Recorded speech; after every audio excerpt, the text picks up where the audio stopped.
Well, good afternoon and welcome back, my friends, to the glorious Disney's Hollywood Studios. We're back for another Random Land adventure. This is our 4th day at Walt Disney World. We have not stopped for 1 second. I have yet to get 8 hours of sleep at any point. Getting a little tired, but we could not stop and rest until we entered our 4th theme park. 4 of 4, baby. I really think that this was the Walt Disney World theme park that took me the longest to fall in love with. I think it's because I'm from Southern California, and like any kid out there, as soon as I got my driver's license, I was always driving up to the real Hollywood and hanging out with friends up there, going to shows. The older I get, and the worse real Hollywood gets, the more I appreciate the Walt Disney version, let me tell you. Not to mention, I do love the golden age of Hollywood films. Now, having come here for many years, obviously I'm much more nostalgic. I've got great memories from this place. Plus, this park is just packed with so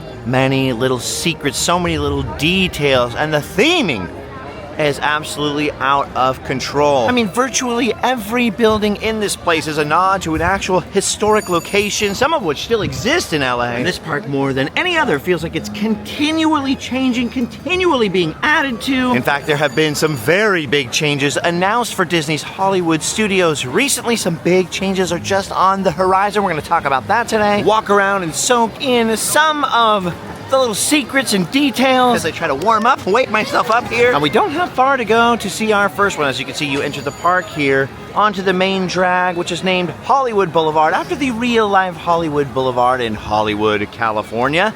And right here, before you even reach the Chinese Theater, it intersects with Sunset Blvd. Now, in real life, Hollywood and Sunset don't really intersect in the heart of Hollywood in real life California, but here they do. This is a fantasy Hollywood after all. Trust me, it smells a lot better than the real one. Anyway, one of my favorite little secrets of Disney's Hollywood Studios, right here at the intersection of Hollywood and Sunset. Look at this down on the pavement. There are more of these throughout the park.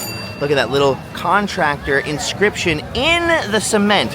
What that says right there is Mortimer and Company Contractors, 1928. And for Disney nerds and Disney history enthusiasts, that's a very important little detail, because 1928 was the year that Walt Disney and iWorks invented Mickey Mouse.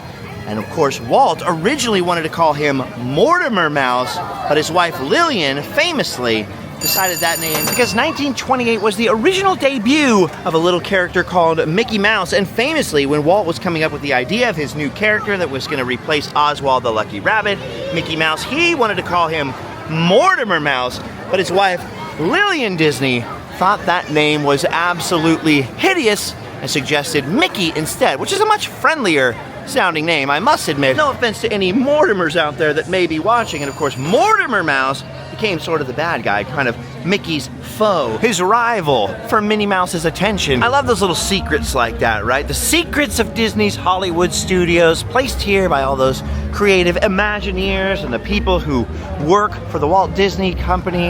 I love that they are so into the history and the details. You know, it's not like the CEO is like, put in a bunch of little historical details for nerds in the future. It's out of the pure passion of the creative people who pour their heart and soul into designing places like this. Okay, there's another little secret down here. And this one I have walked right past for the longest time and didn't know this little secret. Look at this little caricature cart right here. Obviously, it is shaped like a Pacific Electric red car trolley. See, it's even attached to its own fake little electrical wire, because Los Angeles, if you were not aware, used to have something called the Pacific Electric red car. They were electrified. Hey, think about this.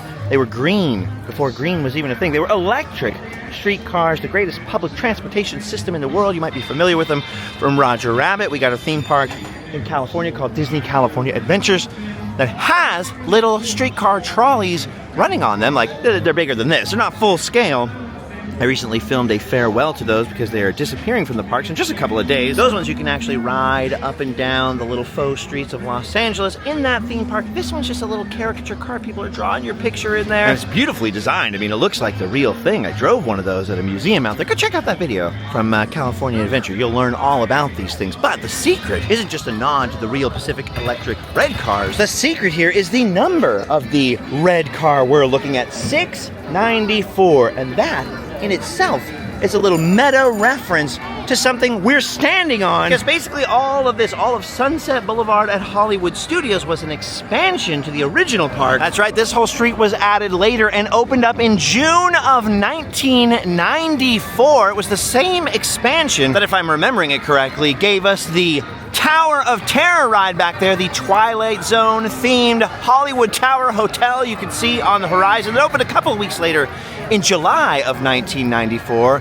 But look at that trolley right there, that red car trolley cart. It says 694, June 1994. It's a reference to the opening month of Sunset Boulevard here at Disney's Hollywood Studios. I love those little secrets because if you weren't looking for them, you would not know they were there. There's other things that are more like details, like this over here, Anaheim produce. Well, Anaheim, California happens to be my hometown. It's where they used to grow the majority of the nation's oranges back in the day in Orange County. That's why it's named that way. And Anaheim is also the home of the original Disneyland.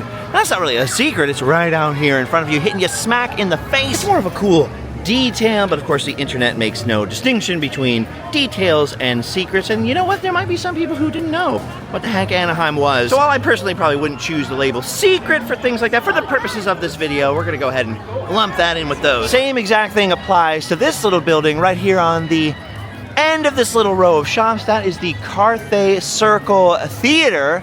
Very beautiful. They've got a bigger and whiter version of this at Disney California Adventure now. That's sort of the main theme building, the main weenie as Walt Disney called it, that sort of pulls you in, draws you up Buena Vista Street, their main drag there.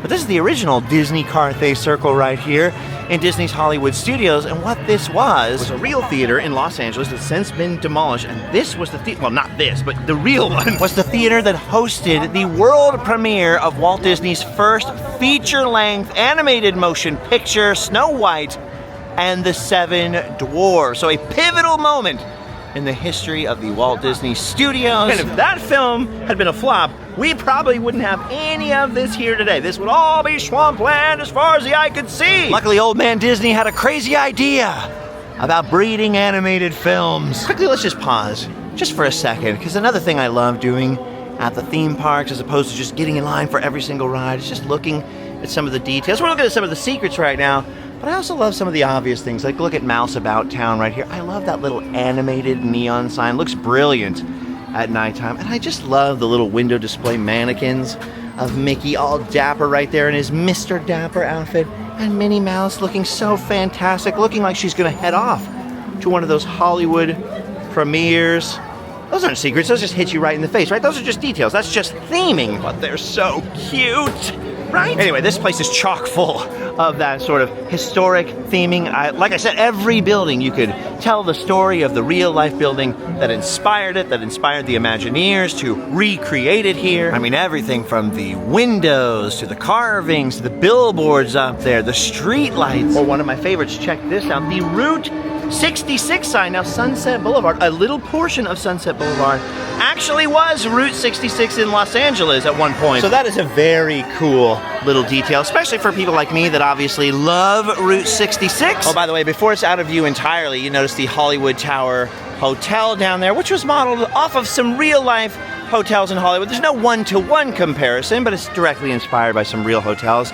Obviously, the theme of the Tower of Terror, if you're familiar at all with this park, is that it was struck by lightning. There was a little paranormal incident that heimbucked the place and changed it forever. Well, look at this. Our city's newest landmark, the Hollywood Tower Hotel. Here's a billboard for it when it was brand new, where the stars stay and play. I love that. You can see the elevator towers are still on in the billboard, whereas on the real building, the ride itself, fitting with the theme, you know, that little pre-show video, the lightning from beyond strikes them and they've sort of disappeared off the facade over there.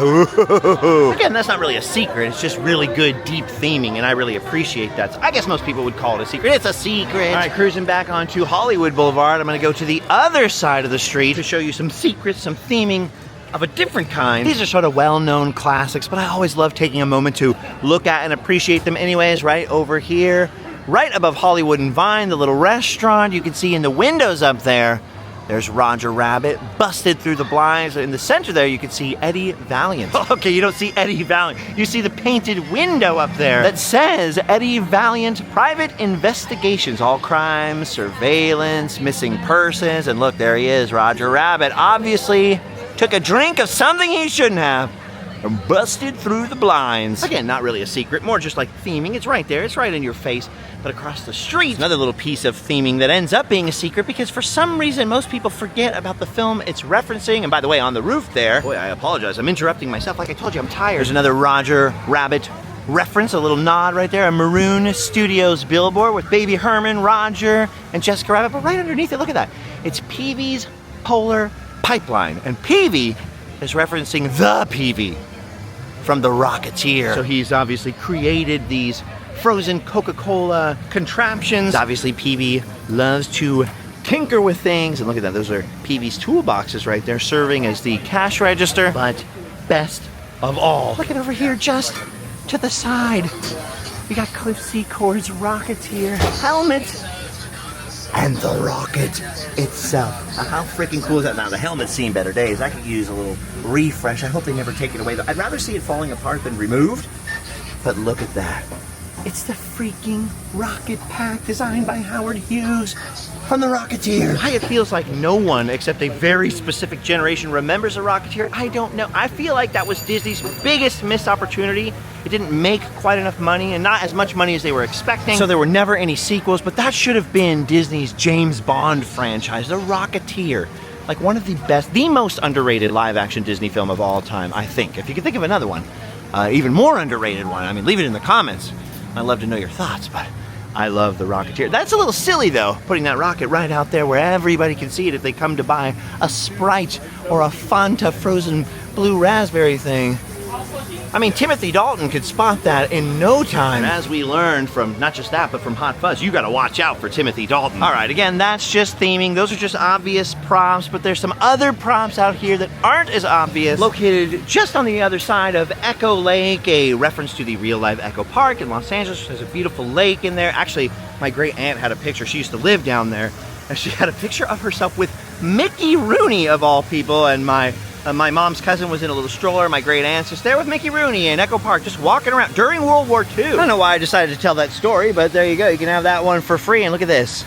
Look at those tree stumps down there and those logs. And across Echo Lake, there she blows. Gertie the dinosaur. Now, Gertie the dinosaur was one of the first animated characters from the 1914 film, Gertie the Dinosaur. She's considered the earliest, or the best earliest example of character animation, right? She has a very distinct personality, her facial movements, all that stuff. Obviously, the entire Disney empire is built on animated films. If you've never seen it, I'm sure it's out there on YouTube and everywhere else. It's 1914, it's in the public domain now. And Winsor McCay, the creator of Gertie the Dinosaur, was a big influence on and inspiration for Walt Disney, who would go on to create his Alice comedies, and obviously Oswald the Lucky Rabbit, and later Mickey Mouse, with Ub Iwerks and the other talented people working with Walt Disney. And so yeah, that is one obvious piece of theming. I mean, nobody misses Gertie, and there's even a little explanatory plaque right here. I just appreciate it as one of those historical nods that it's just part of what makes this place so special, right? You're learning a little bit about Hollywood history and a little bit about Disney history, since this is one of the inspirations for Walt. And there you go, there's the tree stumps right there. I'm not sure if those logs used to move and get knocked over or what. They're just laying there in the water. In fact, I don't think I've ever looked into that before, so if you know anything about those logs and stumps back over there, hey, feel free to let me know down below. Anyway, Gertie isn't the epic secret prop that I was referencing earlier. That would be right over here beyond Gertie. I'm talking about something out this way. Part of the theming for the Indiana Jones Epic Stunt Spectacular. As you can see, you got the tents out here. You feel like you're on an expedition with Indiana Jones before you even get in to that famous stunt show. You got lots of themed elements right here, like this desert Coca-Cola laden truck, this sort of desert Jeep right here, this off-road vehicle. You've got some archaeological accoutrement over here. And just to the side of the entrance, you have that warning, do not pull rope. Here somebody is actually doing a little archaeological digging right now. And what do you do when you see a sign that says, do not pull rope? Well, you pull the freaking rope.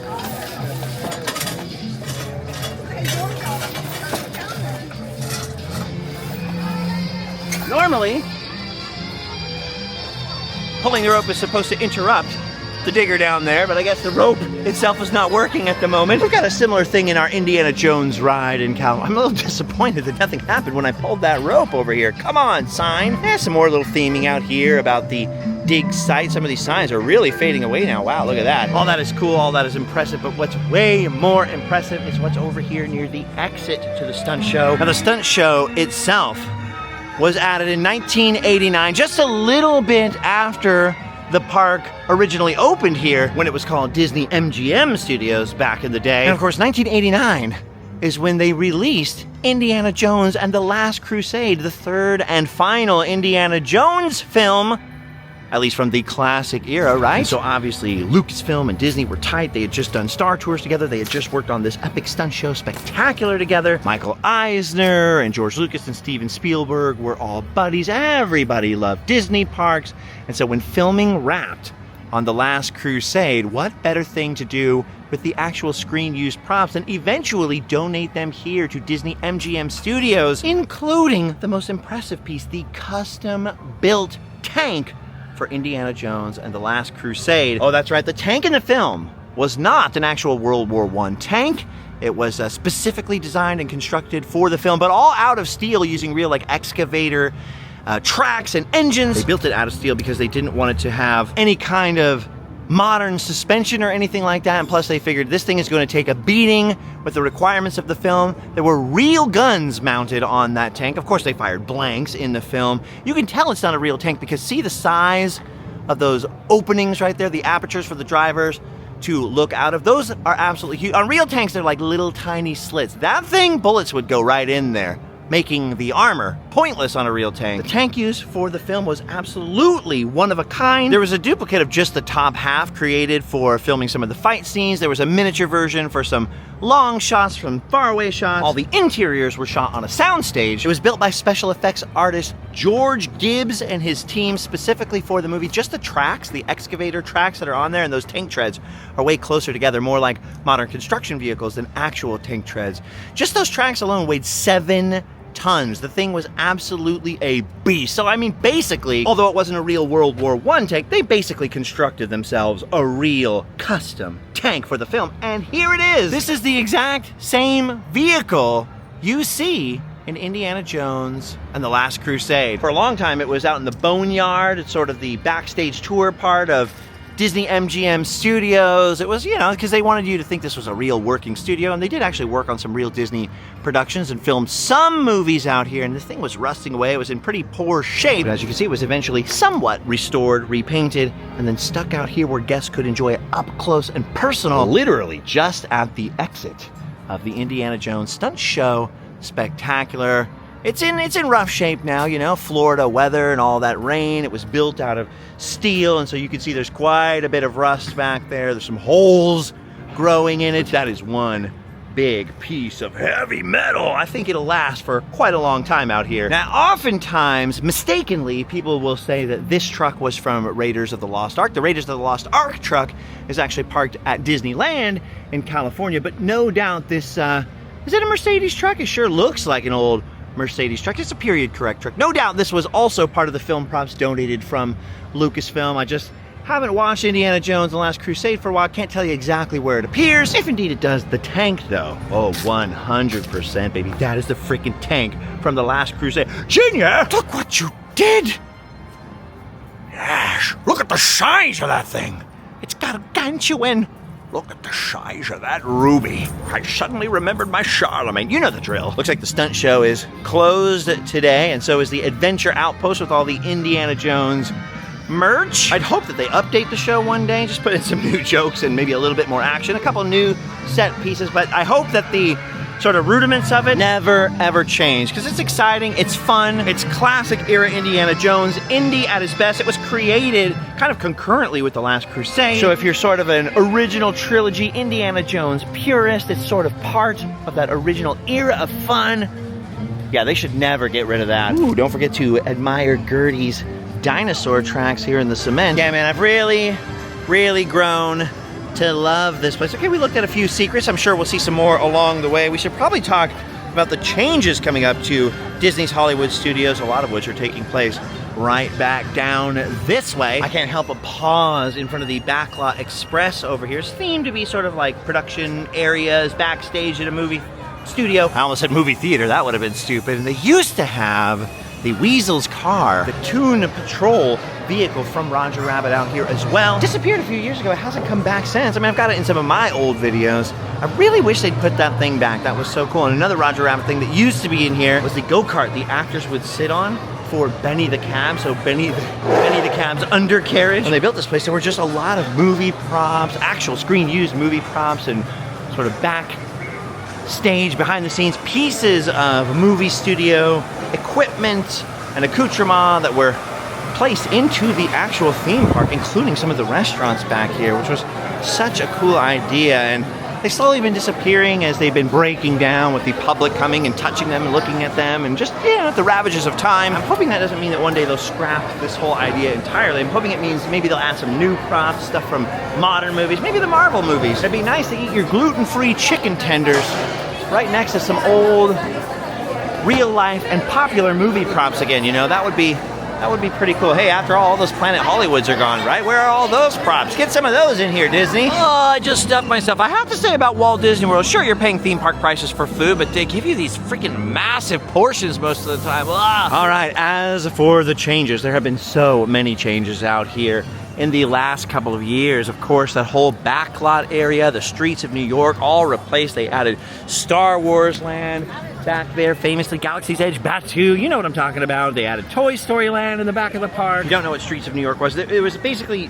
these giant facades of New York buildings. They were all sort of flat for the most part. There were some steel beams behind them. So it was like a movie studio backlot, right? You could film some New York scenes out here. You can still see a few New York buildings have survived. That over New York buildings have survived, so you don't have that weird nod of the camera. There was a giant Honey, I Shrunk the Kids sort of playground themed area tucked away behind some of the buildings. And when they took all of that out from back here, when they were building Star Wars Land and just sort of reimagining everything, they also reimagined this whole area off to the side where, for the Muppet lovers out there, one of the coolest attractions ever was built, Muppet Vision 3D, which opened out here on May 16th, 1991. It was one of the last Muppet projects personally overseen by Jim Henson. His last major performance is Kermit the Frog. We're going to be talking more about this on this trip. Anyway, Muppet Vision 3D has been here since 91, but when they did the Star Wars themed area, they re-themed this entire area away from generic New York backlot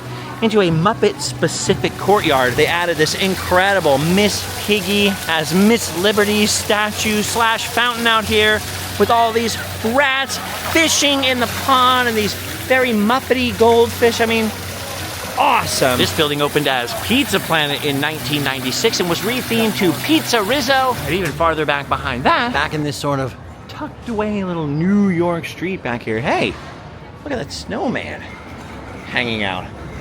That's weird. Back behind the exit to Muppet Vision 3D, they've got the giant Kermit the Frog. They just did a great job of sort of upgrading everything to be much more Muppet inclusive. Look at those double statues of Kermit. Look at the size of that frog. We all kind of thought, cool, Muppet Vision 3D, even though it's a little old, a little outdated, it is the last performance of Jim Henson as Kermit, or the last major one. Muppet Vision 3D is going to be sticking around for a while. We got the whole Muppet gift shop in here now. They didn't take out the Italian restaurant. They rethemed everything, especially towards the front of the old Muppets Courtyard, right by that epic, very permanent-looking Miss Piggy fountain. They rethemed the restrooms to be Gonzo's Royal Flush. Well now, just in the past year, they've announced all of this is going away. The entire Muppets area here will be going away.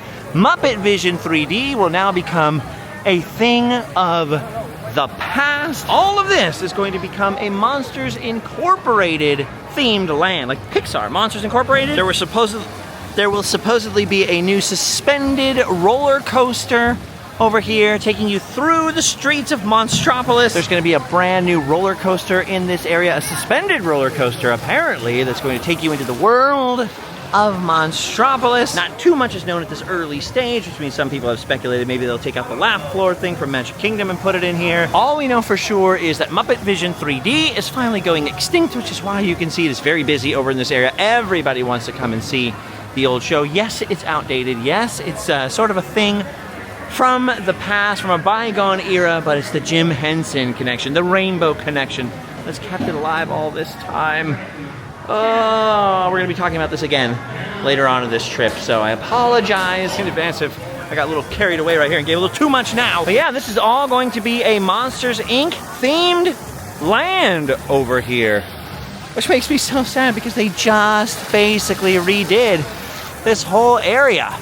Seems like such a waste. Which brings me to my next major change, the only other one I care about, because we're not losing Muppets entirely from Hollywood Studios. If you haven't already heard where the Muppets are going next, I'll tell you about that in just 1 second. First, let me mention the other changes that are less significant, I don't care as much about. And by the way, this closure is coming soon, literally in June of 2025. So just a couple of months from now, they're gonna start work on all this stuff with the Muppets. The other changes will be new stage shows. There's going to be a new Little Mermaid musical adventure, and then replacing Lightning McQueen's Racing Academy, something I have to admit to you I have never ever done or seen here before, will be Disney Villains Unfairly Ever After. So a couple new stage shows. Don't get me wrong, I don't mean I don't care, like I'm throwing shade at the live shows or the little films that they show in Hollywood Studios. That's been a big part of it for a lot of people for generations now. For a lot of people, the stage shows, the movies, the little Disney Junior interactive stuff, that's all just as much a part of the experience at Hollywood Studios as the rides and the theming and all the stuff that I like. It's just not my particular area of interest or expertise. Oh, cut that in when I was talking about the Pacific Electric red car earlier. Anyway, making our way back towards the front of the park, back onto Sunset Boulevard over here. The change we all knew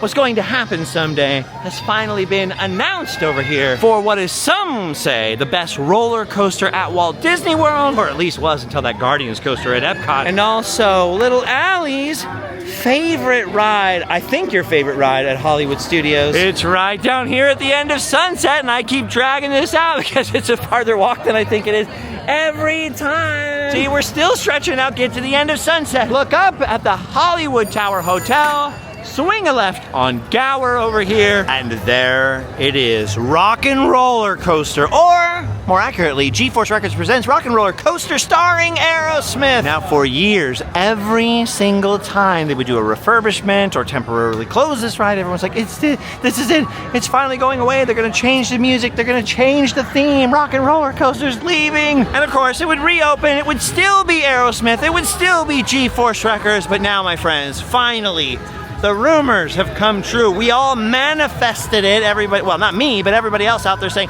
it's gonna close, it's gonna close. You did this, you manifested it. Aerosmith is doomed. What will Joe Perry do now? Oh no. Allie, for one, loves the Aerosmith inside of Rock and Roller Coaster. It's probably my dad's favorite band, or maybe second favorite band. It's up there. I grew up listening to Aerosmith all the time. Every time the rumors would come up, they would say they were going to change it. Allie would be like, no, they can't do it. I want to walk this way forever. That's the bad news. The good news is we're not losing the Muppets because the Muppets are taking over the Rock and Roller Coaster attraction. This is all going to be themed to the Electric Mayhem. Maybe they'll even keep the huge guitar out here, who knows? When they closed Splash Mountain and replaced it with Tiana, it's like the #1 grumpy comment was, who cares, it's the same ride, it's just reskinning it with new stuff. No, that ride is more of a story. The story is very important to that ride. The ride is built around the story. That isn't just a thematic change, that's a full-on story change, right? So that's a totally different ride. In this case, yeah, roller coasters, there's not too much storyline in there, except for the pre-show. The pre-show's got a little story. You're going into G-Force Records, you're seeing Aerosmith in the recording studio, they give you some backstage passes, you gotta take your super stretch limo to get to the concert. It's very simple. So it'll be basically the same exact ride. We'll be rocking around in there, listening to music, listening to some funny commentary. You know, more or less it'll be the same ride, exactly the same ride track-wise, I am pretty sure. But in this case, although we're losing Aerosmith, we're gaining the Muppets and the Electric Mayhem. I like that. I wish we could keep Muppet Vision 3D as well. You know, or God forbid, they use some of this available space over here to build a new Muppet Vision theater, but of course, that's not going to happen, we all know that, so I digress. But yeah, the Rock and Roller Coaster, which as you can see is closed right now. Sorry, Allie. Allie was really looking for it. She was getting Starbucks, she was having fun by herself. She only joined us because like, yeah, Rock and Roller Coaster time. It's closed right now. Will likely be closing in late 2025 or early 2026 if we're lucky. They haven't announced a firm date yet as far as I've seen. I could have missed it. So not today, obviously, but if you want to get your Aerosmith on at Hollywood Studios, you had better run, not walk. Make your travel plans now. You're going to want to get down here because the Rock and Roller Coaster, or well, to be more accurate, G-Force Records presents Rock and Roller Coaster starring Aerosmith. Okay, fine, let's just call it Rock and Roller Coaster. Is finally getting that long speculated re-theme. And you know, it could have been worse. It could have been a Miley Cyrus coaster. I mean, maybe some people would like that. It could have been anything. And if it had to be anything, since the Muppets are going away, I'm glad it's the Muppets. By the way, speaking of secrets, I've always heard it said that the Rock and Roller Coaster building, the main building, which you could just barely see way back there, see that little gray roof right there? Was always designed to be removable. The roof can be completely taken off or retractable, something like that. Speaking of Disney secrets that may or may not be true, I have always heard, you know, on those lists of facts kind of thing back in the day, that the roof of the main ride building for Rock and Roller Coaster, which is just annoyingly behind that palm tree there, hard to see if we get any closer though, it's actually a retractable or at least removable, so they could haul large sections of coaster out with a crane if they ever needed to do maintenance. I've had official tour guides tell me that, so like, you know, the plaids, the guided tour people, I've seen that often referenced. I've never found like a concrete source for that. I don't know if it's true, but it's kind of exciting that if they're going to change it, maybe pull out sections of track to do track maintenance or remove big props, put in new stuff, maybe we'll finally find out if that roof is actually removable or not. Oh, look, everybody's getting a fun pic over here in front of the Hollywood Tower Hotel. Who can blame him, because that's a heck of a building right there. Such an amazing piece of scenery. This right here is also based on a real life piece of architecture. The gates to Hollywoodland. Those original gates led into the Hollywoodland subdivision, the sort of development out there, residential development, for which the famous Hollywood sign was built that originally said Hollywoodland, the name of that residential development, famously referenced in The Rocketeer, one of the best movies ever. The real gates are at the intersection of Beechwood and West Shore Drive in LA, out there in Hollywood. So if you're ever out that way, and you're in Hollywood anyways, try and cruise by. Get a view of those gates reconstructed here at Hollywood Studios. See, I told you, everything out here has got a real life inspiration. That's so cool. By the way, it is in the 80s today. I'm just wearing this to keep the sun off my slightly sunburned shoulders. I feel bad sometimes in Florida because, you know, sometimes people will recognize me and come up to say hi. Sometimes people will say, I wanted to come and say hi, but you were sitting there looking so grumpy. It's because in Florida, sometimes, you know, like when you're just sitting there, you go, because of the weather.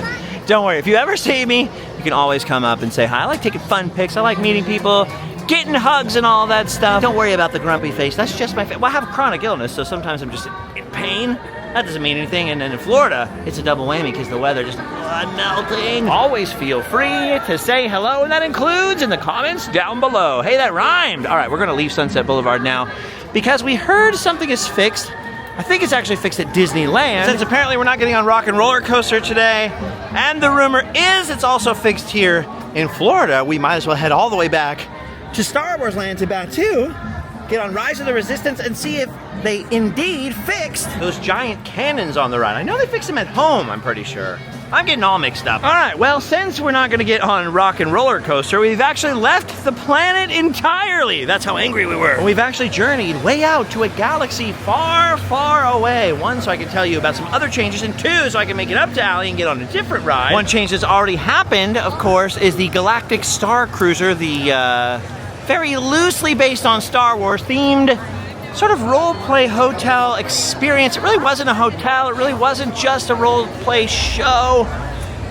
That's kind of the problem, right? It was just hard to define. Boy, it's really hard to define. Anyway, that whole thing shut down a while back. And Disney recently confirmed that it's going to be staying closed because they are going to convert it into some Imagineering offices backstage behind Batu. So that is apparently gone for good. I only bring it up just because I'm remembering that right now as I see the entrance here to Rise of the Resistance. All right, well, we were so upset that we couldn't get on Rock and Roller Coaster, we actually left the planet. We've traveled to a galaxy far, far away instead. We're gonna hop on Rise of the Resistance here. Speaking of changes, by the way, at Hollywood Studios, Disney recently announced that their Galactic Star Cruiser hotel slash role play experience slash very hard to define thing that they built, which was quite a pricey item, more of a luxury retreat than something that the common person could afford. It was hard to define, it was hard for a lot of people to really grasp or understand what it was. Personally, I didn't want to go because I don't really want to role play while I'm staying at a hotel. That wasn't the kind of experience I think was designed for me, personally. They recently announced that that thing is going to become offices for Imagineering out here, backstage of Disney's Hollywood Studios. So I guess that closure is at least somewhat permanent. So that's an announcement, that's a change. I only mention it because we happen to be standing right here and we're going into Rise of the Resistance purely because in the last week or so they announced that the cannons in the ride, those huge cannons, were fixed in Anaheim, and just out of curiosity I wanted to see if they were fixed here. Dude, I like Rise of the Resistance a lot. I think Scott Trowbridge and all the other Imagineers that worked on this attraction did an incredible job. But I'm not going to lie to you, I really hope one day I see this get re-themed to classic Star Wars. That's probably never going to happen. Pipe dream of mine. If things are going to get re-themed though, you know, I can always dream about my ideal re-theme, right? We're picking up an unusual signal. Are you spotting anything? Yeah, I see it. We'll check it out. Attention, Resistance conspirators. This cargo vessel is now under the command of the First Order. You will exit and prepare yourselves for processing and interrogation. Now get out and make it quick. All right, well, once the interrogation is over with, we'll see about those cannons on the right. Look at that. I love when their heads move. So creepy. So awesome. I just wish Darth Vader and Emperor Palpatine were here. At least I have Allie. Look at her in that dress. She looks good. Air conditioning. Yes. All right. Let's see what's going on. You're not authorized. Wait, those are the prisoners. These two droids anyway. No, not her. I said down. Trying to find another way down to the escape pods. Sound the alarm. All personnel to their stations. The prisoners have escaped. How brave. All right, here they are, the giant cannons. See, they're not fixed at Disney World. When they go forwards and the ride vehicle has to dodge them, I think it's one of the most impressive things they invented for the entire ride. These whole cannons just go forwards and backwards. I heard they're fixed at Disneyland at home for the moment. So if you get a chance to go see them out on the West Coast, make sure you do it. Oh well, at least I found out for myself. There's no escape. What? Oh, we need to leave! Tell me the location of the secret base. I don't even know. I think they turned it into offices. In the Resistance.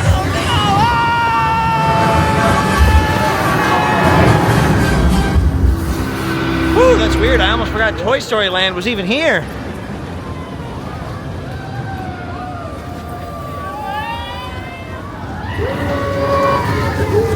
As you can see, the sun is now setting over Disney's Hollywood Studios. So as much as there's been a million more changes out here since the last time I was here last year, and an uncountable number of further secrets to explore, and there's an untold amount of secrets we have yet to look at and discover at Disney's Hollywood Studios. I think this is where we say goodbye for now, but don't worry. Many more adventures coming up from Walt Disney World very soon. For now, we've done our duty. We can go home and sleep well. Links are down below in the description. Please do me a favor and check those out if you made it all the way to the very end of this video. Thank you, by the way, for watching. Until next time, to infinity and beyond!